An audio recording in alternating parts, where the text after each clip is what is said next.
Buen día. Hoy vamos a ver el seminario número 10 de Microbiología 1, patógenos fúngicos causantes de micosis oportunista.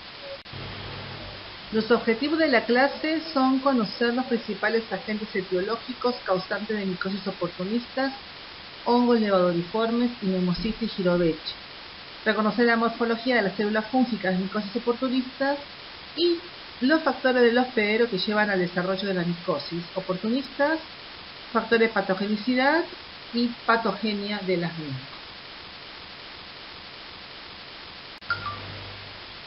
Bueno, ¿qué sería una micosis oportunista? Son micosis producidas por hongos de la biota normal, endógena o exógena. Muchos de ellos suelen ser contaminantes de cultivos y que pueden producir enfermedad o ser patógenos en este caso, pero esta patogenicidad o capacidad de causar daño no depende en sí del hongo, sino del hospedero. Entonces acá el protagonista es realmente el hospedero o huésped, que va a ser un individuo inmunodeprimido. Esta inmunodepresión puede ser de origen congénito o adquirido, o no ser exactamente un inmunosuprimido, pero sí tener algún factor predisponente. En el diagnóstico de estas micosis oportunistas es esencial la correlación entre la clínica y el laboratorio, porque como habíamos dicho antes, muchos de estos hongos son contaminantes de cultivos, por lo tanto, no alcanza solo con la clínica, sino que yo además debo ver al hongo en las muestras clínicas, en el examen directo, en lo ideal, y además aislar al hongo repetidamente en los cultivos. ¿Cuáles son los factores de riesgo que puede tener un hospedero o huésped para tener una micosis oportunista o para padecer una micosis oportunista? Entonces vamos a ver algunos de ellos. Uno de ellos son barreras físicas alteradas. Esto es por cosas que habitualmente los médicos hacemos, que es colocación de catéteres endovenosos, colocación de sondas vesicales, sondas nasogástricas, que para ayudar al tratamiento de sostén del paciente, nosotros lo invadimos, y en estas invasiones podemos romper la barrera cutánea mucosa y permitir el ingreso de agentes fúngicos. En el caso de los quemados, acá lamentablemente el propio paciente, por el trauma, por el accidente de la quemadura, destruyó su propia barrera cutánea y cualquier agente bacteriano, fúngico, puede perfectamente adherirse, penetrar y dañar. Y traumatismos también, como alteración de la barrera cutánea. En el caso de alteraciones metabólicas, sin duda la alteración metabólica más común y más predisponente, podríamos decir, es la diabetes. Hay que recordar que acá el problema no es el hecho de ser diabético, sino tiene que ser un diabético mal controlado. El diabético mal controlado presenta hiperglucemia persistente, y esa hiperglucemia persistente lleva a la glicosilación de los polimorfonucleares. Los polimorfonucleares glicosilados migran mal y poco a los focos infecciosos. Por eso estas personas tienen más predisposición a cualquier tipo de infección, tanto bacteriana como fúngica, porque tienen alterada la respuesta inmune innata. Sus polimorfonucleares migran mal a los focos infecciosos. La acidosis también es otro factor predisponente que altera la migración de polimorfonucleares. Y otros que también figuran acá: nutrición parenteral y el uso de quelante del dieta. Biota. Sabemos nosotros que la biota normal es bacteriana principalmente, y muchas de estas bacterias conviven en perfecta armonía con nosotros en un estado de mutualismo. Si nosotros utilizamos antibióticos de amplio espectro, borramos estas bacterias mutualistas que tenemos en nuestra flora intestinal, liberamos receptores y permitimos que hongos, en este caso cándida, que es el más frecuente, puedan ocupar estos receptores, interactuar, inclusive penetrar e invadir. En el caso de la inmunidad celular, claramente la alteración de la función o número de CD4 predispone a micosis, y esto se ve en los pacientes VIH-Sida o en personas que reciben quimioterapia. En el caso de neutrófilos, el número y función de los neutrófilos, cuando se encuentra alterada o disminuido su número, que es lo que nosotros llamamos neutropenia, que esto se observa en pacientes que reciben quimioterapia, corticoides, no importa si es en altas dosis o bajas dosis de corticoides, o enfermedad granulomatosa crónica o enfermedades oncomatológicas, estos pacientes van a tener alterada la respuesta inmune innata y por lo tanto mayor frecuencia de las micosis que vamos a ver a continuación. Anatómicas, la alteración anatómica que se observa en los EPOC y tuberculosis generalmente tiene que ver con el daño del árbol de la arquitectura bronquial que lleva a la aparición de bronquiectasias, y en estas bronquiectasias se pueden acumular secreciones e inclusive hongos pueden ingresar y ocuparlo y crecer ahí. También la fibrosis quística es otra alteración y el uso de prótesis. En el caso de hipersensibilidad de tipo 1 y tipo 3, acá las alergias predisponen, digamos, a cuadros, digamos, de hipersensibilidad. Por ejemplo, inhalar esporos de Aspergillus puede llevar a asma aspergilar, o cuadros, en el caso de hipersensibilidad de tipo 3, de alveolitis extrínseca. Otros extremos de la vida, ¿sí? Tanto en el neonato por su inmadurez inmunológica o en el anciano por su deterioro inmunológico, vamos a ver que esos grupos etarios tienen más riesgo de micosis. En el caso de etilismo o alcoholismo, la alteración en el daño hepático por el uso del alcohol, que es un tóxico directo, lleva a la menor producción de proteína de fase aguda, a desnutrición, y esto también lleva a mayor riesgo de infecciones, inclusive infecciones fúngicas. Y en el caso de la indumentaria apretada favorece la maceración y la humedad, y esto predispone a alteraciones, a infecciones fúngicas también. Vamos a ver candidiasis invasora. Recordar, cándida es una levadura, es un hongo unicelular capaz de producir pseudomicelio o inclusive micelio verdadero. Entonces, cándida, ya lo vieron en micosis superficiales. Acá vamos a hablar de cándida pasando la barrera cutánea, ¿sí? O atravesando la barrera cutáneo mucosa. Acá cándida no se limita solamente a la epidermis o a la mucosa, sino que acá cándida logró atravesarla, entonces se vuelve invasora. ¿Y en qué casos va a ocurrir esto? Bueno, acá tenemos un gráfico que nos muestra epidemiológico, ¿no? De candidemias. Candidemia significa cándida en sangre, que esto se aísla en hemocultivos. Entre el año 2015 y 2016 de la red Buonet, acá en la Argentina, que muestra a cándida como cuarta causa de infección nosocomial. Es decir, otras causas de infección nosocomial generalmente suelen ser bacterias, pero la cuarta causa es un hongo y es cándida, con una mortalidad que va del 25 al 60%. ¿Qué significa esto? Que aislar cándida en sangre en un paciente en una terapia intensiva predice mortalidad de un 25 al 60%, o sea que es muy malo aislar cándida en sangre. Y los dos primeros lugares lo ocupan Candida albicans y Candida parapsilopsis. Vamos a recordar, que esto seguramente lo vi en micosis superficiales, que Candida albicans es la cándida más abundante de las mucosas y Candida parapsilosis es la cándida más abundante de los epitelios. Por lo tanto, el origen de ambas cándidas va a ser tracto gastrointestinal, seguramente, en el caso de Candida albicans, y en el caso de Candida parapsilosis a partir de la piel. Y en el caso de a partir de la piel, generalmente por ruptura de la barrera cutánea. Es mucho menos frecuente las otras cándidas. ¿Saben? Por lo menos acá en la Argentina es mucho menos frecuente las otras cándidas.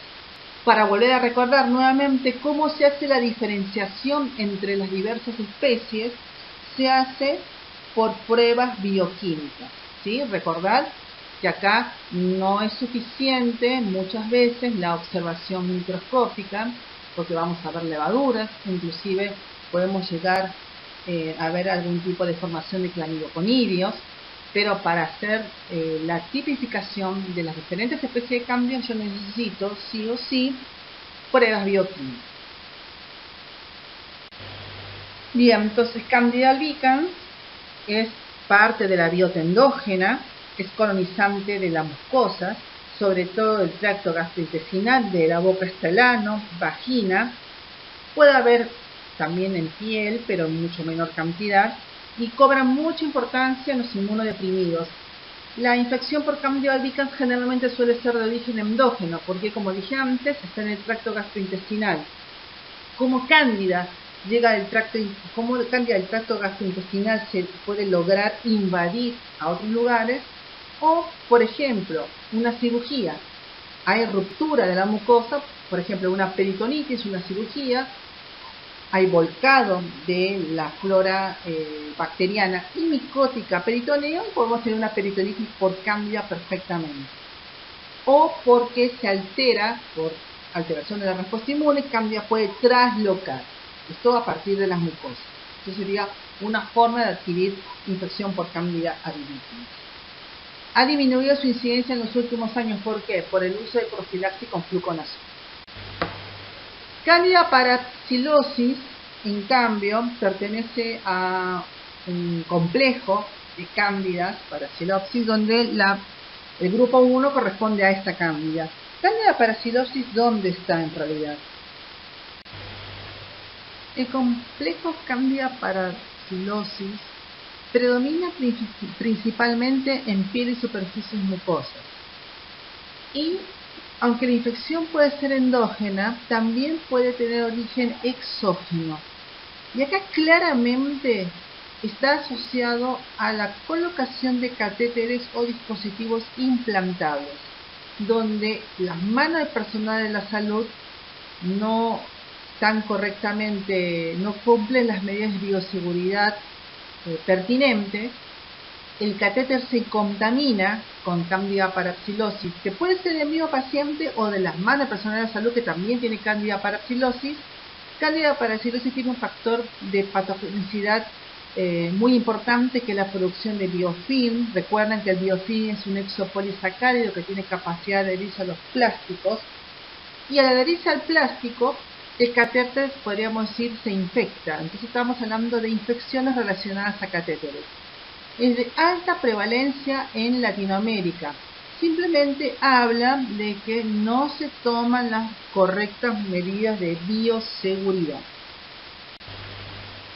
Mientras tanto, en el caso de Candida glabrata, que corresponde a un complejo Candida glabrata, nivariensis y bracariensis, esta cándida predomina en el tracto genitourinario y respiratorio. A diferencia de Latinoamérica, donde tenemos a Candida albicans y Candida parapsilosis en primer y segundo lugar, acá tenemos Candida glabrata en segundo lugar. ¿Por qué? Porque ellos cumplen con las medidas de bioseguridad. Ellos prácticamente tienen muy poca cándida asociada a infecciones por catéteres, o sea, tienen muy poca Candida parapsilosis, pero sí tienen Candida glabrata, donde el origen de esta Candida glabrata es el tracto genitourinario y respiratorio. Y los factores de riesgo tienen que ver con sus poblaciones de edad avanzada, de 65 años, con antibióticos de amplio espectro, oncológicos, o sea, habla en realidad de poblaciones envejecidas que terminan en terapia intensiva, que ya usan fluconazol, por eso tienen menos Candida albicans, pero se predispone digamos, a infecciones por cándidas que pueden llegar a resistir el fluconazol, como Candida glabrata. Candida tropicalis tiene alta incidencia en Latinoamérica también. Fíjense que acá los factores de riesgo son enfermedades oncohematológicas, mucositis y neutropenia, donde se observa un 60-80% de colonización. En el caso de mucositis, la mucositis es un efecto adverso de la quimioterapia, donde hay inflamación de toda la mucosa del tracto gastrointestinal, de la boca hasta el ano. Obviamente, esta inflamación de la mucosa gastrointestinal de la boca hasta el ano lleva a alteración de la barrera normal de la mucosa y fácilmente Cándida puede traslocar. En este caso, el que trasloca con mucha facilidad es Cándida tropicalis.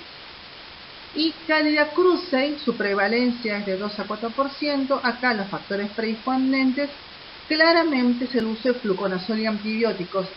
Recuerden que Candida krusei es resistente en forma intrínseca al fluconazol. Por lo tanto, el uso de fluconazol profiláctico selecciona Candida krusei. Candida auris es la nueva cándida que está descrita desde el año 2009. Acá la diferencia es que es multiresistente, eso es lo que asusta un poco. Tiene alta mortalidad y tiende a producir brotes intrahospitalarios y puede llegar a formar biofilm. Acá claramente es el personal de salud el que puede transmitir la micosis. Bien, cuando hablamos de candidiasis invasoras, nosotros la podemos dividir en candidiasis invasora focal o diseminada. La focal en realidad tiene que ver con donde Cándida se va a localizar. Generalmente hablamos de un solo órgano. Entonces, cuando la candidiasis afecta el tracto urinario, o sea, hay una bola fúngica en la vejiga, hablamos de candidiasis del tracto urinario. Si, por ejemplo, hay peritonitis, como ya les habíamos dicho antes, por ruptura de una víscera hueca, con volcado de la flora intestinal a peritoneo, se puede producir una peritonitis con infección intraabdominal y se dio antibiótico de amplio espectro. Las bacterias pueden morir, pero Cándida no. Endoftalmitis generalmente suele ser por diseminación por sangre de Cándida, y esta diseminación por sangre de Cándida, esta Cándida impactar como un émbolo infeccioso en el ojo. Neumonía, empiema, mediastinitis generalmente también están asociados a cirugías. Infecciones osteoarticulares también puede ser por émbolos fúngicos, meningitis, pueden ser por cirugías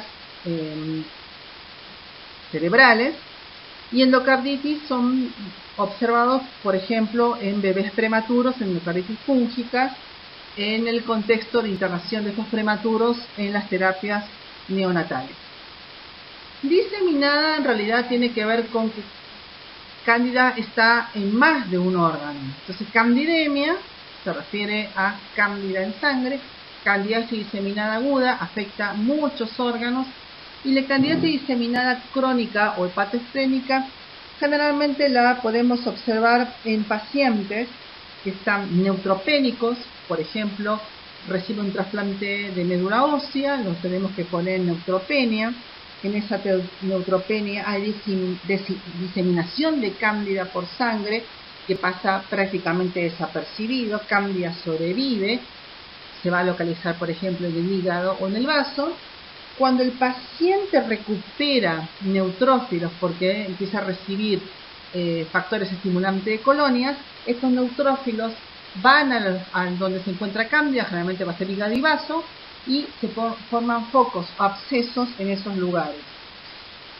Acá, lamentablemente, Cándida no puede ser eliminada porque hay una disfunción leve del linfocito T, hay un desbalance entre linfocito T, perfil TH1 y perfil TH2 con predominio de interleuquina 10, y esto hace que se formen granulomas con abscesos en hígado y vaso que tratan de contener al hongo, pero no lo pueden hacer correctamente. Entonces acá tenemos algunas fotitos donde encontramos lesiones cutáneas. Fíjense que no hay pus. Recuerden, para que un paciente haga una diseminación hematógena por Cándida tiene que tener muy mala función neutrofílica. Y esto lo vemos en pacientes que están recibiendo quimioterapia. Entonces acá tenemos que este es un émbolo séptico donde Cándida se localiza aquí. Obviamente el diagnóstico se obtuvo por biopsia la lesión. Fíjense que es totalmente hemorrágico porque no hay pus, porque no hay neutrófilos, y claramente esto no va a ocurrir solamente en este sector de la piel, sino en muchos sectores. En el caso de endocarditis, fíjense que acá se ve una vegetación en la aurícula izquierda, que esta vegetación se observó en un paciente prematuro que estaba con candidemia. Acá en el caso de la oftalmitis lo que estamos viendo son toda una zona hemorrágica con exudado, que después se descubrió que era cándida. Y acá simplemente vemos, es un clásico paciente de terapia intensiva, que está intubado, poliinvadido y que está con una candidemia. O sea, es totalmente no extraño que en un paciente en terapia intensiva tan poliinvadido, recibiendo antibióticos de amplio espectro, no puede hacer una candidemia. El que no lo haga y que el paciente no se infecte depende de todas las medidas de bioseguridad que uno tome con el paciente en sí, con el cambio de los catéteres, con el cambio de los tubos, de la limpieza, para evitar que se infecten. Acá tenemos una candidiasis diseminada crónica. Fíjense que yo lo que les dije, los abscesos en hígado y en vaso. Acá vemos abscesos en el hígado.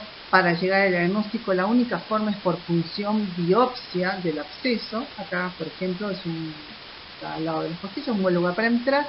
Y acá abscesos cerebrales. Estos abscesos cerebrales pueden haber sido luego una neurocirugía o por émbolos infecciosos que llegaron al cerebro. ¿Cuáles son los factores de riesgo para hacer candidemia? Neutropenia. Neutropenia entendida como recuento de neutrófilos menor a 1000 neutrófilos por milímetro cúbico, según algunos autores, o menos de 500 neutrófilos por milímetros cúbicos, según otros autores. Para hacer, los pacientes son cromatológicos, por ejemplo, tienen neutropenias severas. Neutropenias severas son menos de 100 neutrófilos por milímetro cúbico. El trasplante, obviamente, porque el trasplante va, para que el paciente no rechace el órgano, lo tenemos que inmunosuprimir. Y en esa inmunosupresión vamos a causar neutropenia. Alteración de la integridad de la barrera cutáneo-mucosa, ya lo vimos con el uso de catéteres. Tratamiento con corticoides. No hace falta que el paciente esté recibiendo altas dosis de corticoides. ¿Qué son altas dosis de corticoides? Más de 20 miligramos de corticoides por día por espacio de más de 20 días. Eso es altas dosis de corticoides. Con alta dosis de corticoides yo voy a provocar, por el uso de corticoides, alteración de la migración de los neutrófilos, o sea, mala función neutrofílica, y eso obviamente lleva a muy mala respuesta innata y va a predisponer a infección. Quimioterapia, ya dijimos por la misma, porque la quimioterapia disminuye no solamente el número, sino la función de los neutrófilos, catéteres y dispositivos protésicos, por lo mismo que dijimos antes.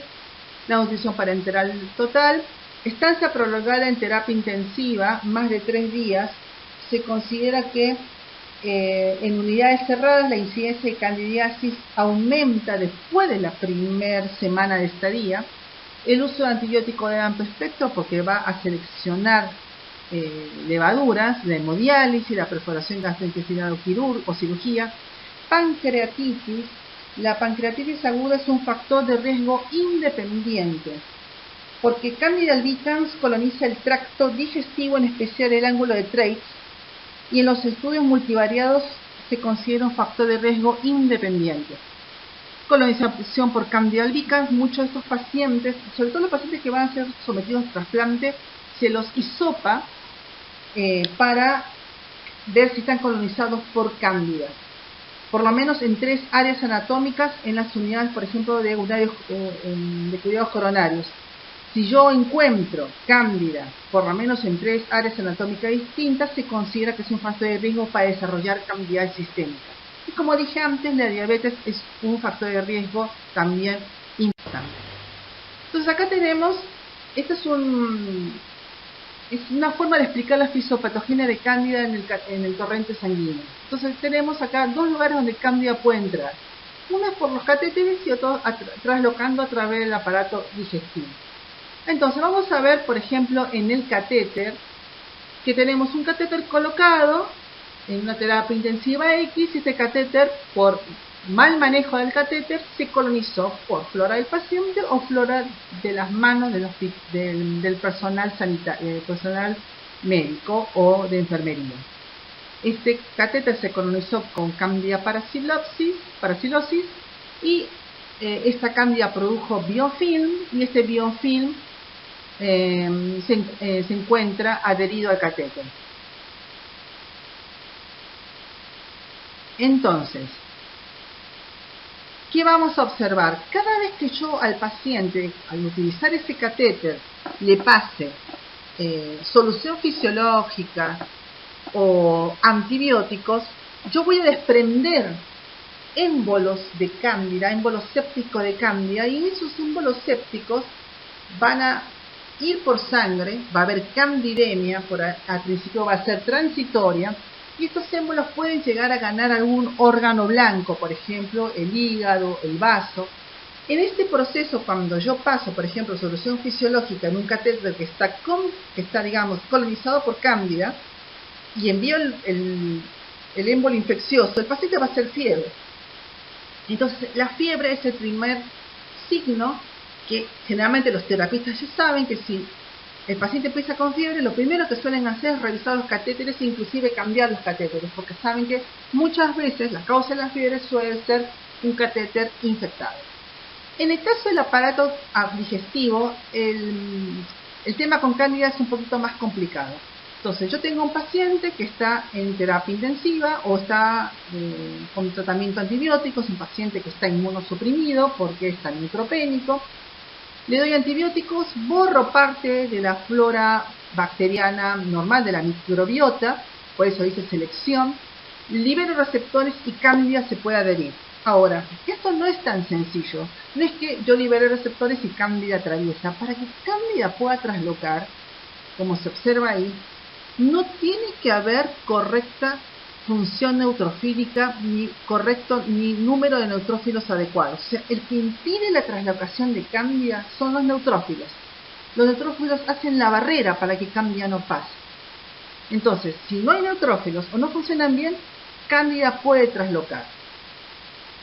Si cándida logra traslocar, tampoco es tan sencillo que cándida traslocando logre ganar el torrente sanguíneo, porque tiene que encontrar primero un vaso, un capilar cercano.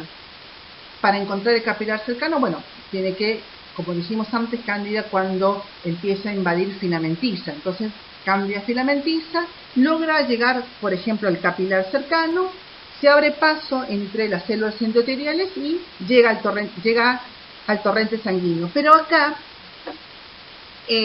hay otra barrera de defensa, que también son son componentes celulares, que son las plaquetas. Las plaquetas, obviamente, cuando hay disrupción del endotelio, vienen inmediatamente y se agregan. Y las plaquetas tienen capacidad de granular sobre cándida y destruirla. Por lo tanto, no es tan fácil que cándida logre ganar el torrente sanguíneo, pero ustedes piensen que el paciente está neutropénico y plaquetopénico. Entonces, que es el clásico paciente que nosotros vemos en oncología y sobre todo en oncohematología. Entonces este paciente, obviamente, simplemente por su mala función neutrofílica y su falta de plaquetas, tiene mucha facilidad para que cándida trasloque, invada y se disemine.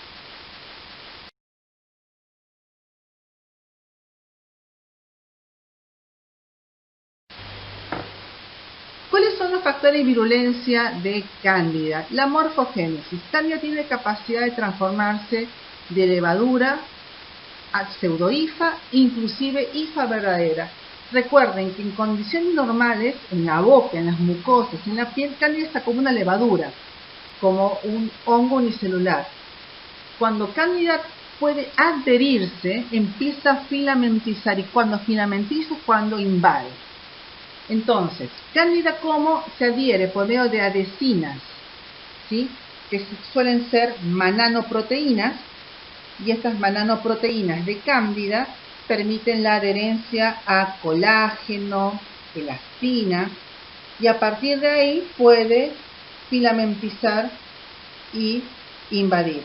Por ejemplo, muchas mananoproteínas de cándida se pueden adherir a los plásticos. Cuando cándida se adhirió, quiere empezar a filamentizar ¿Y para qué filamentiza? Para empezar a crecer. ¿Y cómo crece? Absorbiendo nutrientes de afuera. ¿Cómo logra absorber nutrientes de afuera? Primero tiene que eliminar enzimas al exterior, degradar lo que está afuera y absorberlo. Recuerden que no son cosas absorbentes. Entonces, para esta función, Cándida elimina al exterior enzimas.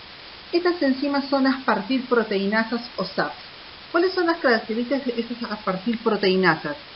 En el caso de las SAP2, predominan estas SAP2 en levaduras, SAP4, 5 y 6 en pseudohifas. Acá lo importante es recordar que las SAP2 funcionan muy bien a pHs ácidos, mientras que las SAP4, 5 y 6 a pHs neutros. ¿Qué hacen estas SAPs?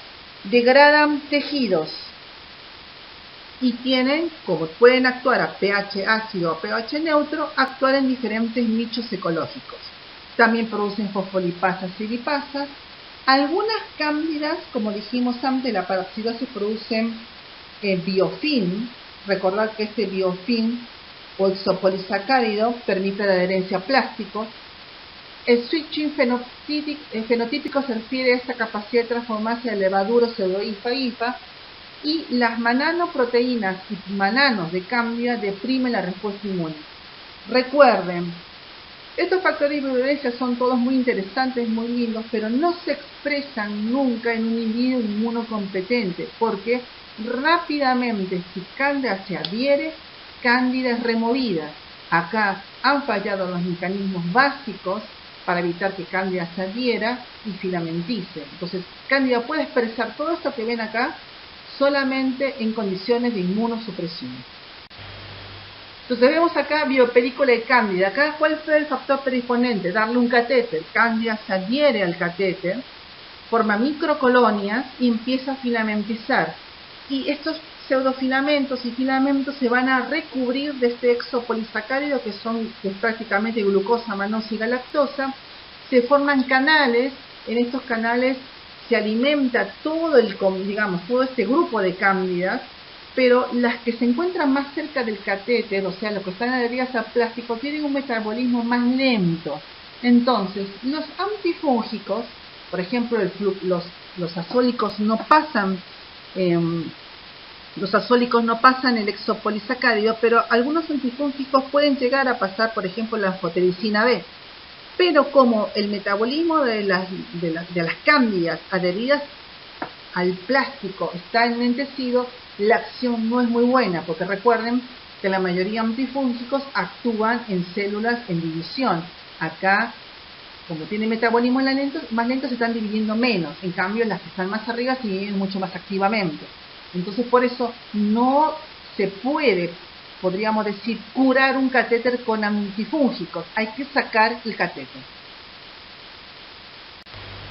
Bueno, ¿qué hace la respuesta inmune?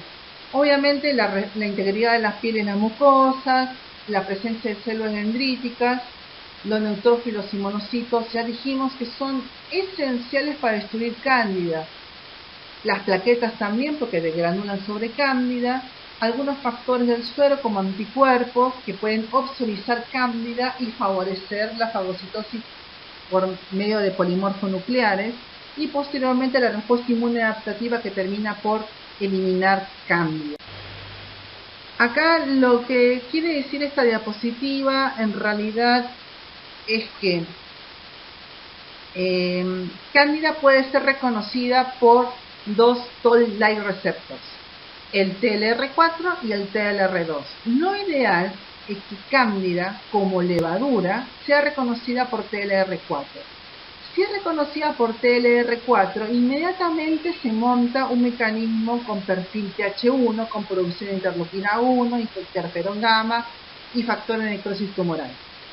Esto elimina rápidamente cándida. Ahora, si cándida logra filamentizar, convertirse en hifa o pseudohifa, lo que habitualmente no se logra en un individuo inmunocompetente, pero sí en un inmunosuprimido, el reconocimiento de cándida no va a ser por medio del toll-like receptor 4, sino por el medio del toll-like receptor 2. Si esto ocurre, se monta otra respuesta inmune de un perfil TH2 con producción de interleuquina 4 e interleuquina 10 que inhibe el perfil TH1.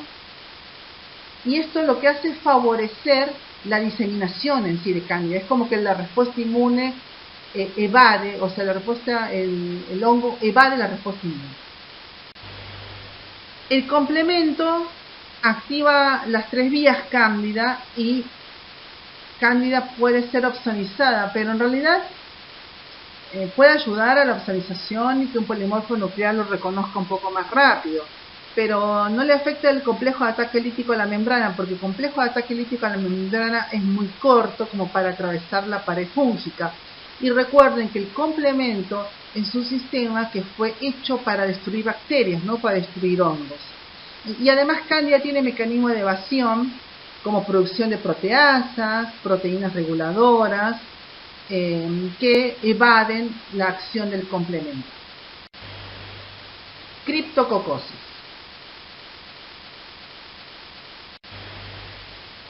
Cryptococcus neoformans es un hongo levaduriforme de la biota exógena. Su forma asexuada es vista en tejidos y recuperada en cultivos primarios. La clasificación taxonómica de género Cryptococcus, que pertenece a la división Basidiomycota, esto se refiere, recuerden, a la clasificación de los hongos según su fructificación sexuada. Acá, obviamente, en este caso, este hongo produce bácides en su fructificación sexuada. Los divide en su estado anamorfo en Cryptococcus neoformans variedad Grubi, que es el que predomina en el hemisferio sur, Cryptococcus neoformans variedad Neoformans, que predomina en el hemisferio norte, y Cryptococcus gattii, que afecta a inmunocompetentes. Bien, los dos primeros afectan inmunodeprimidos, los dos neoformans, pero Cryptococcus gattii afecta a inmunocompetentes. ¿Dónde vive Cryptococcus neoformans? Es ubicuo, está en todos lados, ¿sí? No es, o sea, ¿qué quiere decir? Que es cosmopolita, ¿bien? O sea, cosmopolita. No es una micosis sistémica endémica, cuidado, no se confundan. Produce infecciones humanas en todo el planeta y la mayoría de criptococosis se observan en pacientes con VIH, SIDA o receptores de trasplantes, sobre todo de órganos sólidos. Por lo tanto, el principal factor predisponente para una criptococosis es alteración de la respuesta inmune celular.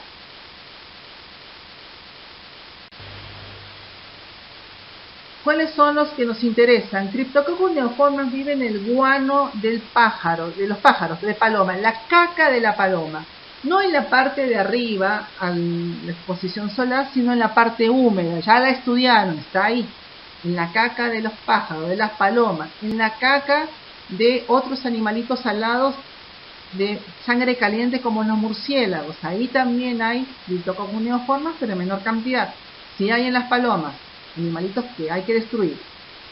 En la madera de descomposición, en las deyecciones de los aleros, edificios y áticos, y le gusta el pH alcalino y rico en nitrógeno que obtiene en el guano de la paloma. Y afecta a inmunocomprometidos. Hay dos, Cryptococcus neoformans variedad Grubi, ya dijimos, sobre todo cono sur de América, y Cryptococcus neoformans variedad Neoformans en hemisferio norte. Cryptococcus gattii, en cambio, predomina en áreas tropicales y subtropicales, en huecos de árboles, sobre todo árboles del género de los eucaliptos calmandulensis, y afectan inmunocompetentes.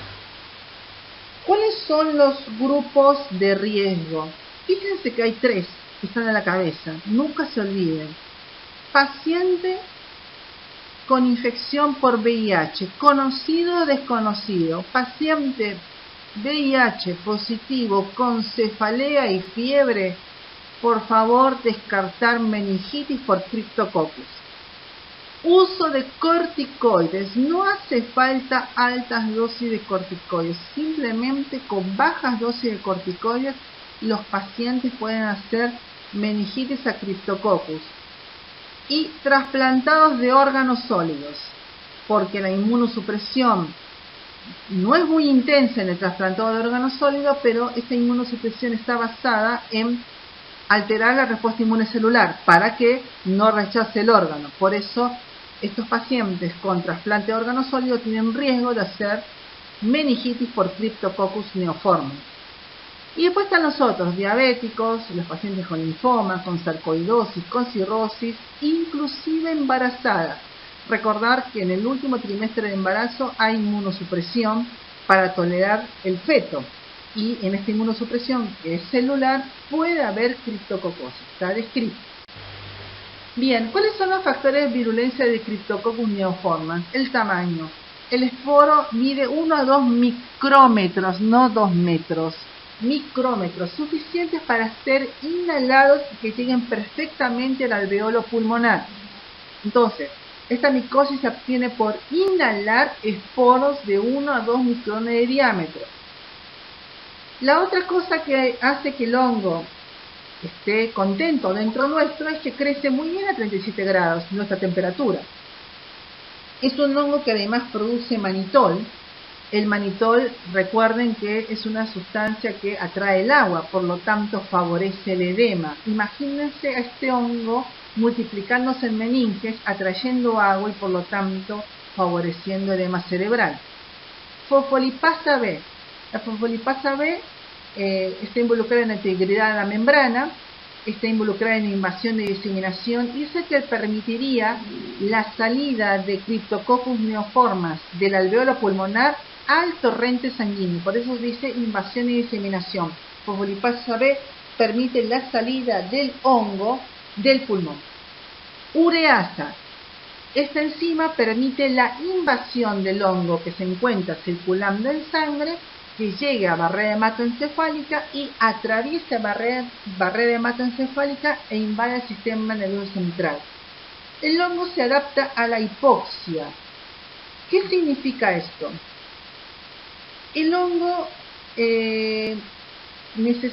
vive, como habíamos dicho antes, en el guano de la paloma, en el guano de los pájaros. Tiene un pH alcalino y gran cantidad de nutrientes, entre ellos nitrógeno. Cuando el hongo ingresa a nuestro organismo, no es un evento feliz para el hongo, ¿sí? Siempre recuerden, no es un evento feliz. La cantidad de oxígeno, la concentración de oxígeno baja, por eso se puede adaptar, como dice ahí, adaptación a la hipoxia. Y esto hace que el hongo se proteja. ¿Cómo se protege el hongo? Produciendo cápsula. La cápsula protege al hongo de la desecación del medio ambiente y se induce su producción por presencia de suero, disminución del hierro y baja concentración de oxígeno. La cápsula es poco inmunógena y se vierte en forma continua sobre la pared fúngica. Además, la cápsula induce edema cerebral, favorece la replicación del virus VIH y es tóxico local sobre organelas celulares. Entonces, esto cuando dice adaptación de la hipoxia, en realidad se refiere a la producción de cápsula que es inducida por la adaptación a la hipoxia. ¿Qué significa esto además? Que cuando el hongo está en el medio ambiente, en el guano de la paloma, prácticamente no tiene cápsula. Cuando ingresa a nosotros, como una medida adaptativa y para protegerse, produce cápsula. Entonces nosotros vamos a ver al hongo capsulado en las muestras clínicas. Bueno, el hongo capta hierro porque tiene sideróforos y produce y tiene melanina que lo protege de los rayos ultravioleta. La cápsula es el principal factor de patogenicidad de Cryptococcus neoformans, como dice ahí, está formado un 88% de glucuronoxilomanano y un 10% de galactosilomanano.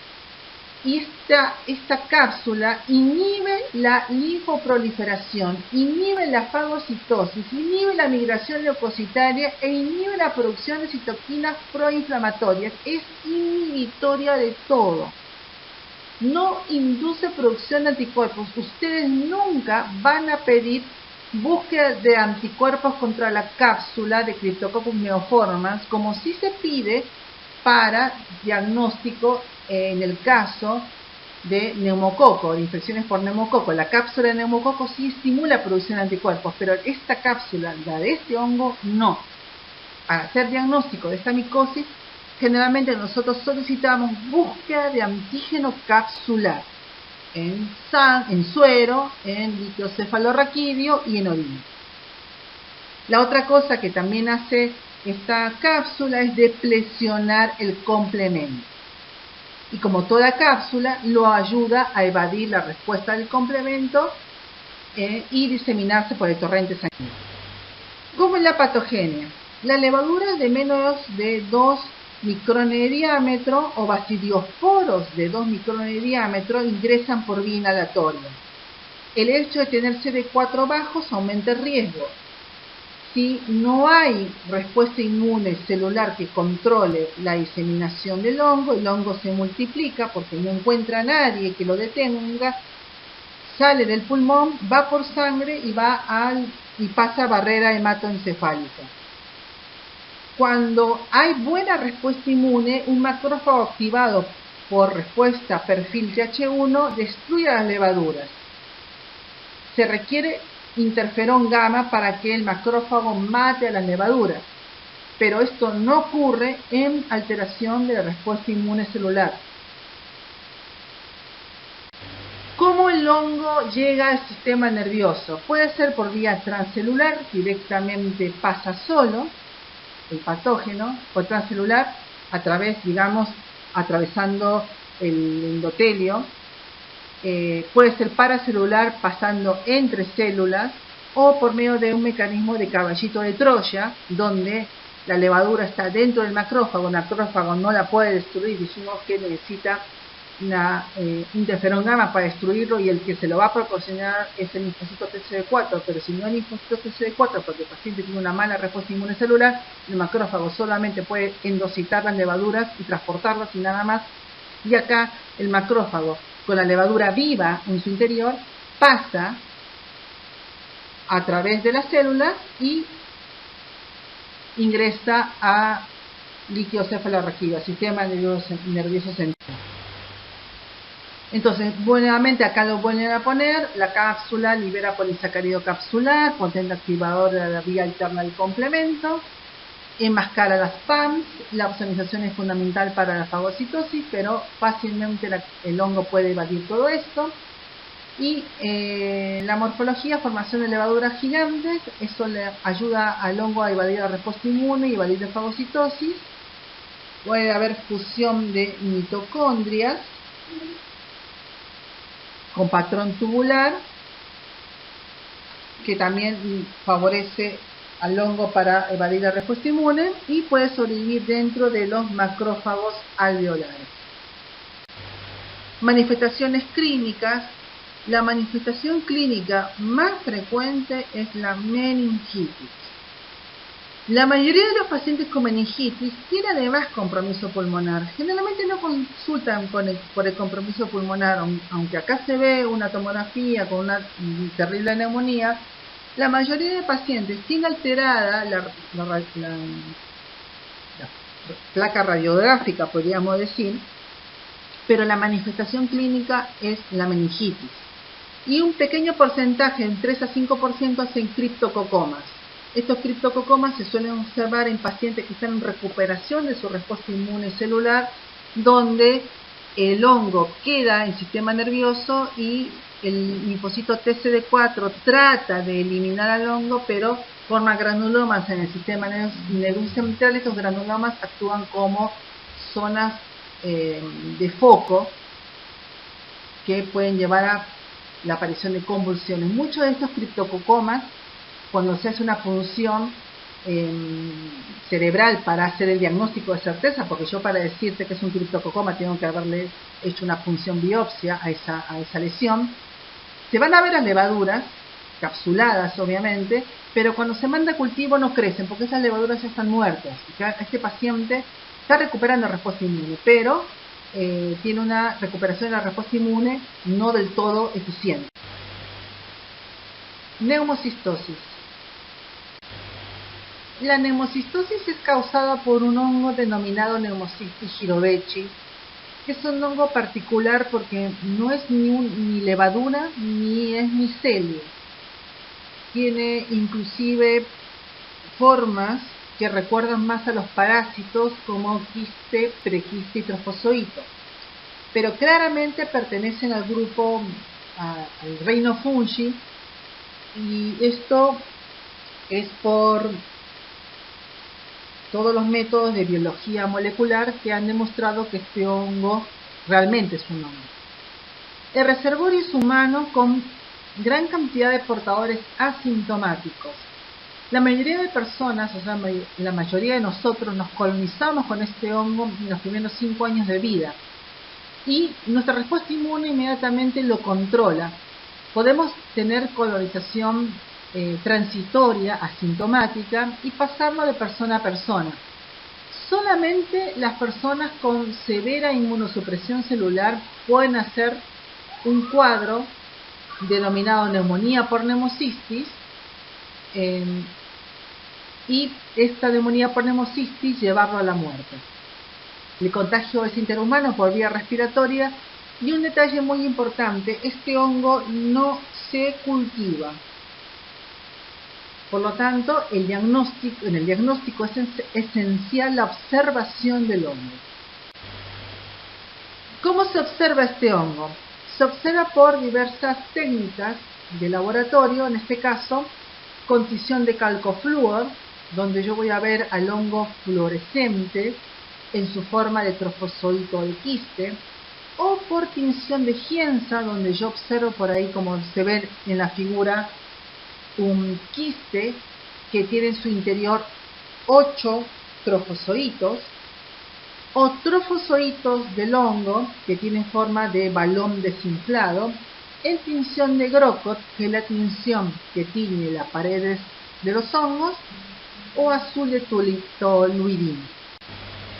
¿Cuáles son los factores de riesgo para hacer una neumocistosis? La desnutrición calórico-proteica, pero sobre todo la proteica, que lleva a alteración de la respuesta inmune celular. Antiguamente, los niños de orfanatos que no eran alimentados morían en sus primeros años de vida por neumonía, que eran por Pneumocystis jirovecii, porque no tenían alimentación proteica y desnutridos hacían neumonías graves y fallecían. En este grupo de gente se veía, pero a partir del año 1981-82 empezaron a aparecer casos de neumonía por este hongo en jóvenes. Muchos de ellos tenían relaciones con hombres, y ahí se descubrió lo que ahora llamamos la epidemia de VIH, donde este virus, el virus del VIH, altera el número de los linfocitos TCD4, y este déficit de linfocitos TCD4 lleva al padecimiento de esta micosis. También los trasplantados de órganos sólidos y trasplantados de células hematopoyéticas pueden tener neumonía por neumocistis, pero generalmente esta neumonía por neumocistis en estos dos grupos de pacientes se observa en los primeros 6 meses post-trasplante por la intensa inmunosupresión que sufren, y generalmente son neumonías muy graves, mucho más graves de lo que se ven en la población VIH, que son en general de evolución subaguda. Igual llevan a la muerte, pero en los pacientes trasplantados, de evoluciones en pocos días. El uso de corticoides también predispone a neumonías por Pneumocystis jirovecii, y el uso de quimioterapia con biológicos. Los biológicos son sustancias que lo que hacen es actuar sobre un órgano blanco específico para evitar los trastornos de las quimioterapias extensas. El rituximab, por ejemplo, es inhibidor del CD20. ¿Qué es el CD20? Es el receptor más importante de los linfocitos B. Por lo tanto, el rituximab depresiona linfocitos B. Y los anti-TNF son biológicos que alteran al TNF-alfa. la vía de contagio. Estos hongos se adquieren por vía inhalatoria, como dijimos antes, de persona a persona. La colonización generalmente ocurre entre los 4 años de vida y ni siquiera te enterás. El 69% de los pacientes VIH se colonizan. Entonces muchas veces nunca uno se sabe si habla de reactivación o reinfección. Está descrita transmisión nosocomial y hay brotes en pacientes trasplantados, sobre todo trasplantados. Bueno, acá hay un trabajo del Clinical Infectious Disease que habla de la distribución y cuantificación de neumocitis girovechi en el aire de pacientes con neumocistosis. Fueron casos de pacientes trasplantados renales donde se midió neumocitis girovechi en el aire y se demostró que la carga fúngica disminuía con la distancia de los pacientes afectados. Entonces, cuanto más lejos esté del paciente con neumocistosis, lo cual indica que se eliminaba por vía respiratoria, había menor cantidad de hongos, o sea, tuvieron más riesgo y se colonizaron e infectaron las personas que estaban cerca de los pacientes que tenían la neumonía. A pesar de que es un hongo, tiene unas diferencias en su pared fúngica que lo hacen, y en su membrana plasmática, que lo hacen particular. Tiene un componente fibrilar con quitina, tiene componentes amorfos, porque tiene beta-1, 3-glucanos. Recordar que como tiene beta-1, 3-glucanos, es sensible a la acción de la sequinocandina, pero además tiene lo que se llama la glicoproteína mayor de superficie o GPA. Esta glicoproteína mayor de superficie es diferente entre los diferentes hospederos y es lo que hace que este hongo en particular sea específico de especies. Es decir, Pneumocystis jirovecii solo afecta a humanos. La rata tiene su propio Pneumocystis, que es Pneumocystis carini. El conejo tiene su propio Pneumocystis y así sucesivamente. Esta glicoproteína mayor de superficie es la que está involucrada en el ataque a la célula huésped. La otra cosa importante, y no se tienen que olvidar, es que en la membrana plasmática de este hongo no hay ergosterol. Por lo tanto, no tiene acción ningún antifúngico que inhiba la síntesis de ergosterol sobre este hongo, porque carece de ergosterol y en cambio tiene colesterol, bastante más parecido a las membranas plasmáticas de los animales. La otra característica de este hongo es que además es sensible a la acción de trimetroprima sulfametoxazol, por lo tanto el tratamiento de Pneumocystis jirovecii se hace con derivados de la trimetroprima sulfametoxazol, el clásico Bactrim forte. Acá tenemos las formas que adopta Pneumocystis jirovecii. Adopta formas de trofozoito. Este trofozoito se transforma en prequiste. Posteriormente en quiste hay mitosis y meiosis. Y al romperse el quiste se liberan los trofozoitos que se dividen por mitosis. Lo que sabemos es que tanto como trofozoitos, los trofozoitos se adhieren a la célula alveolar de tipo 1, que es el neumonocito tipo 1, donde van a ejercer el daño. Patogenia de la neumocistosis. Bien, acá lo que se observa es al trofozoito, la forma trófica del hongo que se adhiere al neumonocito tipo 1 sin fusionar membrana. La unión del trofozoito se favorece por la presencia de fibronectina, vitronectina y colectina. El trofozoito, al unirse al neumonocito tipo 1, lo que hace es alterar la función del neumonocito tipo 1, y lo que hay que recordar es que el neumonocito tipo 1 se encarga de la hematosis. Entonces, el trofozoito, como dice ahí, se adhiere a través de la fibronectina del neumonocito tipo 1, daña el neumonocito tipo 1 porque empieza a multiplicarse. Recuerden que no hay nadie que lo pueda controlar porque el macrófago no está funcionando o no existe. El hongo se multiplica, se invade el intersticio, daña el intersticio y altera la hematosis. Hay acúmulo de neutrófilos y eosinófilos en la zona también, pero no pueden controlar al hongo. También el trofozoito altera la función del neumonocito tipo 2. El neumonocito tipo 2, recuerden que es el productor del surfractante. El surfractante tiene dos componentes, un componente proteico y un componente lipídico. El neumonocito tipo 2 sigue produciendo surfractante, pero con poco contenido, con poco componente lipídico. Entonces, este surfractante no se distiende. Como no se distiende, rápidamente se va a observar colapso de alveolos. Entonces, es toda una sumatoria donde el macrófago no puede fagocitar al Pneumocystis jirovecii porque no está activado por el linfocito TCD4 porque hay alteración de la respuesta inmune celular. Pneumocystis como trofozoito se multiplica activamente dañando la función del neumonocito tipo 1 a nivel local y posteriormente lo va haciendo de alveolo en alveolo. Se empieza a dañar intersticio, se acumulan eosinófilos y neutrófilos en el alveolo pulmonar. El neumonocito tipo 2 produce un surfractante de mala calidad, se empiezan a colapsar alveolos y todo eso lleva a la insuficiencia respiratoria. En esta diapositiva vamos a observar la actividad de los macrófagos. En condiciones normales, el hongo como trofozoito va a exponer su glicoproteína mayor de superficie, la GPA. Esa va a ser reconocida por receptores de manosa del macrófago, inmediatamente el hongo va a ser fagocitado y destruido.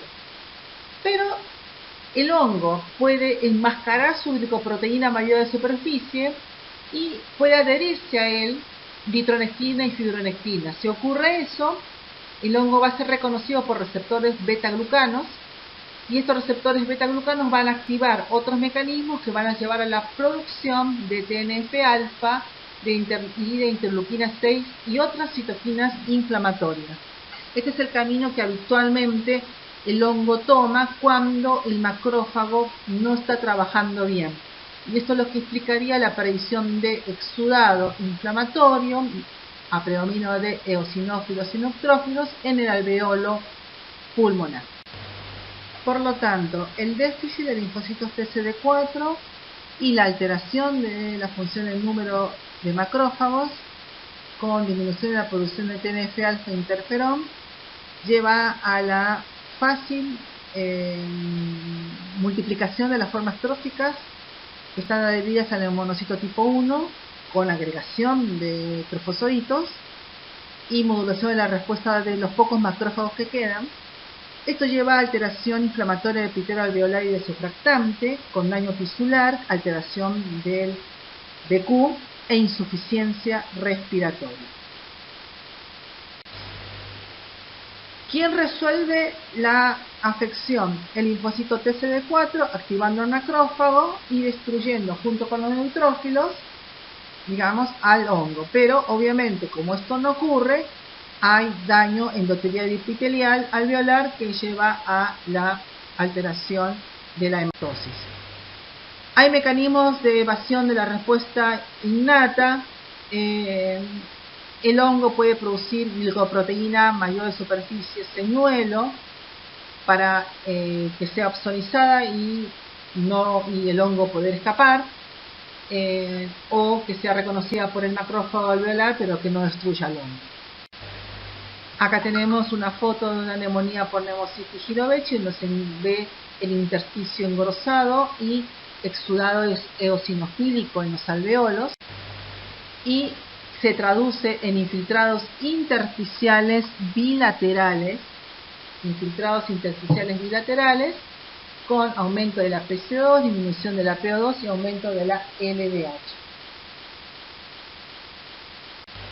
Muchas gracias.